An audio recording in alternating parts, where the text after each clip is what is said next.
Hello everyone, this is Alice. Have you ever wondered how bees communicate with each other? How do they divide tasks? How honey is made? In today's episode, I will share with you 10 things you don't know about bees. First, honey is made from bees' saliva. We know bees collect nectar from flowers, but how did they turn nectar into honey? Honeybees has two stomachs, the honey stomach and the digestive stomach. After they slurp up nectar from flowers, they store it in their honey stomach. Nectar has a high water content, up to 60%, and removing the water is one of the first steps the bees must take to convert the nectar to honey, which normally contains 18% water. Nectar is made of complex sugars. To start the evaporation process, honeybees first need to break down the sugar into simpler forms, using an enzyme called invertase. Invertase is present in bees' saliva. When a filled bee returns to the hive with a full load of nectar in its honey stomach, it regurgitates or spits the stored nectar into the mouth of a house bee. While regurgitating, the filled bee adds its own invertase into the nectar. The house bee will then seek out a quiet place in the hive, regurgitating a portion of the nectar into its mouth parts to produce a small bubble. The bubble creates a greater surface to volume ratio and comes into contact with warm air inside the colony, evaporating water from the nectar. The bubble will then be taken back into the honey stomach to be mixed with the remaining nectar and enzymes prior to producing another bubble. The house bee will continue this activity for several minutes to process each stomach load before passing the half-digested nectar into the mouth of another house bee. Because each bee has a limited amount of invertase, it's estimated that the nectar may be passed between bees around 15 to 20 times or more. In the next phase, the house bees will begin storing the nectar droplets in beeswax cells for passive evaporation. The ripening process continues in the warm hive environment and is facilitated by house bees fanning their wings to circulate air and increase the rate of evaporation. The bees will cap it under a thin layer of wax. To harvest the honey, beekeepers take the honeycomb out of the beehive box, scrape the wax caps off, and place the honeycomb in a centrifuge. Liquid honey will flow out while spinning.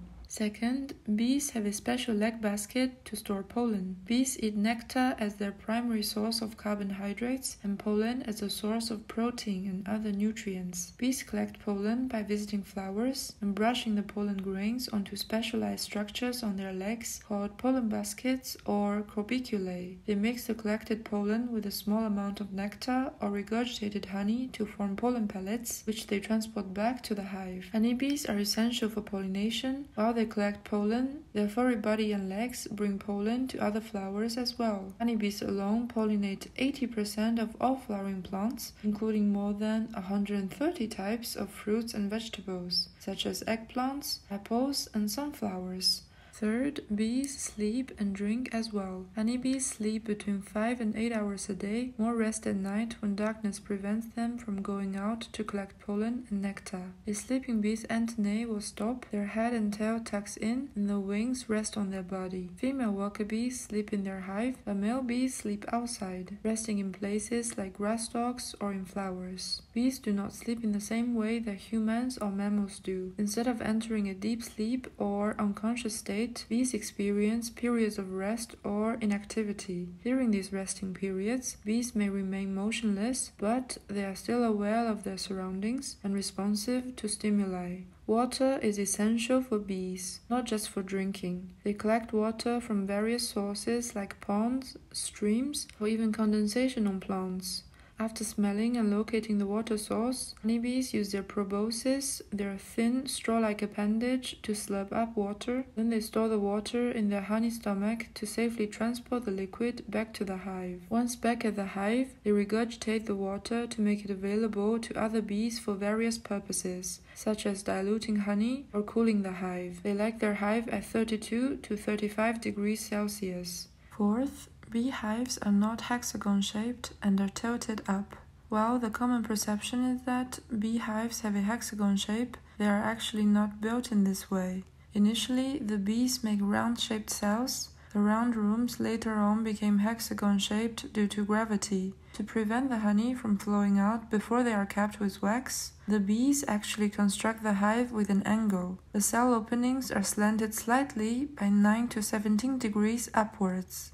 Fifth, the beehives are divided into different areas. The upper part of the hive is often dedicated to honey storage. The bees fill these cells with ripened honey. The lower part of the hive is used for brood. The queen is usually found in the brood nest, where she lays eggs and is surrounded by attendant bees. The attendants provide her with food, grooming, and other care. Pollen storage areas are typically located adjacent to the brood nest for easy feeding of the brood. Sixth, bees have a clear division of labor. A beehive usually contains 3 types of bees. Queen bee is the largest bee in size in a colony. On average, a queen bee can live for 2 to 7 years. She is responsible for laying eggs for the continuous survival of the colony. The drones, or male bees, are slightly bigger than the worker bees, but smaller than queen bees. They have on average a lifespan of 2 months. They don't do work for the colony. They also cannot fight because they don't have a stinger. They only have one purpose in life, which is to mate with other queen bees. Worker bees live on average 15 to 38 days in the summer and 150 to 200 days in the winter. All worker bees are female bees. They have a stinger at the end of the tail, which can be used in fights or when they feel threatened. Worker bees perform different duties at various stages of their lives. Young worker bees, 0 to 2 days old, clean out their own brood cell and may assist in cleaning other cells within the hive. They also begin to produce wax scales, which will be used for comb construction. Nurse bees, 2 to 20 days old, are responsible for feeding and caring for the developing brood. At this age, worker bees have well-developed glands for producing royal jelly, a highly nutritious substance that serves as a primary food for the larvae. Builder bees, 12 to 20 days old, consume honey and convert it into beeswax, which they then use to construct the honeycomb cells within the hive. At this age, wax glands are most developed. Hive attendant bees, 12 to 20 days old, assist in various hive maintenance tasks. They may help to regulate temperature and humidity within the hive, clean the hive, remove debris, and maintain the overall cleanliness of the hive environment. Guard bees, 18 to 21 days old, take on the responsibility of protecting the hive entrance. They identify and inspect incoming bees, defend the hive against intruders. The final stage of a worker bee's life is spent as a forager, who is more than 21 days old. They are responsible for collecting resources, bringing them back to the hive, and communicating the location of food sources to other foragers through complex waggle dances. Seventh, queen bees can decide on the gender of the eggs she lays. When a queen lays an egg, she can lay either an unfertilized or a fertilized egg. This is because the queen's reproductive system allows her to store egg and sperm separately. When the queen bee lays an egg, she can choose whether to release stored sperm from the spermatheca and fertilize the egg, or lay an unfertilized egg. Unfertilized eggs are destined to become drones, or male bees. A fertilized egg has the potential to become either a worker bee or a queen bee.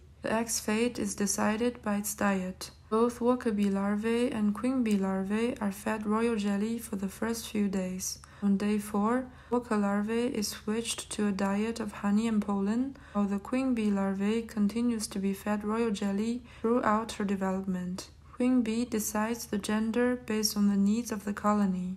Worker bees also possess ovaries, but they are relatively small and contain only immature eggs that are incapable of fertilization.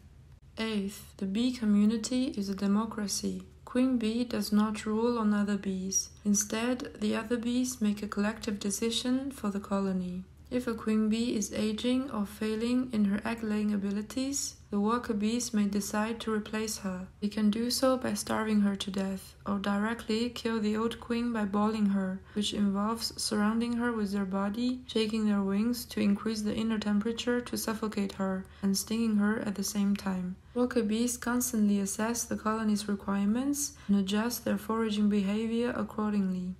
9th, Bees have excellent vision and smell. Bees have the ability to see UV light, which is invisible to humans. Many flowers have distinct patterns or markings that are only visible in the UV spectrum. This enables bees to detect these floral patterns, guiding them towards nectar and pollen-rich flowers. Bees have a remarkable visual memory that allows them to recognize and remember specific landmarks, such as their hive location or prominent landscape features. This memory helps them navigate and return to the hive with precision. Bees also have an impressive sense of smell that allows them to detect and locate flowers from hundreds of meters away. Bees rely on their receptors located on their antennae and other body parts to detect and interpret floral scents. They are particularly sensitive to certain chemical compounds emitted by flowers, known as volatile organic compounds, VOCs, which give flowers their distinct fragrances. Bees can detect and discriminate between various VOCs.